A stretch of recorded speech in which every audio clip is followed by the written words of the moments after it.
दोस्तों, आपने क्या कभी सोचा है जिसकी शादी को 7 साल हो चुके हो, जिसकी गोद में 6 साल का बच्चा हो, उसे उसी के पति और उसके ससुराल वाले जिंदा जला दे और उसका बच्चा रोते रोते पुलिस को बताया कि पापा ने मम्मी पर पहले कुछ डाला और फिर उसको मारा और फिर उसके बाद उनको आग लगा दी। और सबसे पहले मैं आप लोगों को बता दूं कि ये कोई फिल्म की कहानी नहीं है, ये एक सच्चाई है ग्रेटर नोएडा के निक्की भाटे की।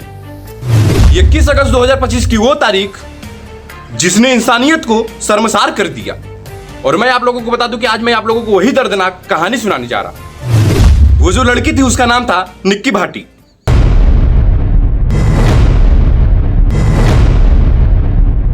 ये जो कहानी है एक निक्की भाटी की कहानी है, ग्रेटर नोएडा की। उसका भी सपना था कि जब उसकी शादी होगी तो उसको एक अच्छा सा पति और एक खुशहाल घर मिले, लेकिन दहेज की भूख उसके सारे सपनों को निगल गई। उसके पति विपिन भाटी और उसके ससुराल वाले लगातार पैसों की मांग और दहेज की मांग करते रहे और निक्की सब कुछ सहते गई सिर्फ अपने बेटे की वजह से। लेकिन आखिरकार 21 अगस्त को उसने अपनी जान गंवा दी। उस दिन घर के अंदर भयानक घटना हुई।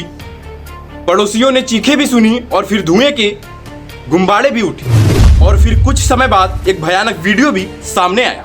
वीडियो में निक्की आग के लपटों में झुलसी हुई सीढ़ियों से नीचे गिर रही थी। उसकी चीखें, उसके लपटे, सब कुछ कैमरे में कैद हो गया।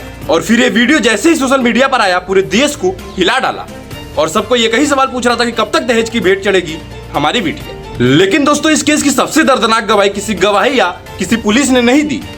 ये गवाही दी निक्की के छोटे बेटे ने। पापा ने मम्मी पर पहले कुछ डाला और फिर छाता से मारा और फिर उसको आग लगा दी। सोचिए, बच्चा जिंदगी भर अपनी माँ की मौत को अपनी आंखों से याद रखेगा।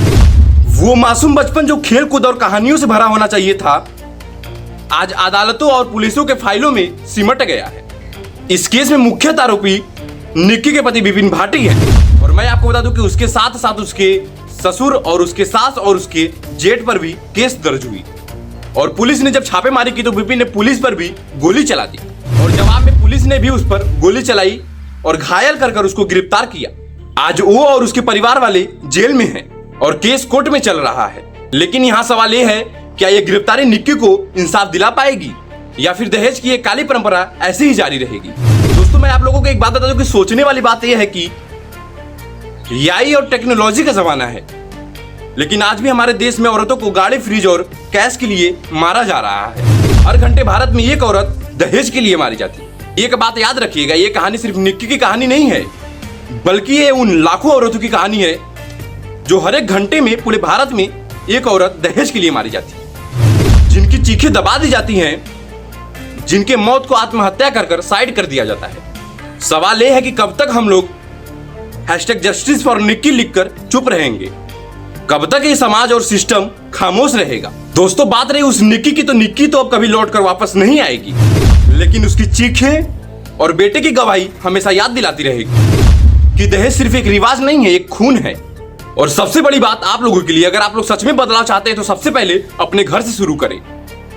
दहेज मांगने वाले रिश्तों को ठुकराइए और अगर आपके आसपास कोई ऐसी घटना हो तो चुप मत रहिए, क्योंकि जब तक हम खामोश रहेंगे तब तक निक्की जैसी और भी बेटियां जलती रहेंगी। और अगर आप भी चाहते हो कि निक्की को इंसाफ मिले और समाज से दहेज की प्रथा खत्म हो, तो इस वीडियो को ज्यादा से ज्यादा शेयर करिए और कमेंट में लिखिए #जस्टिस फॉर निक्की और चैनल को सब्सक्राइब जरूर कर लेना।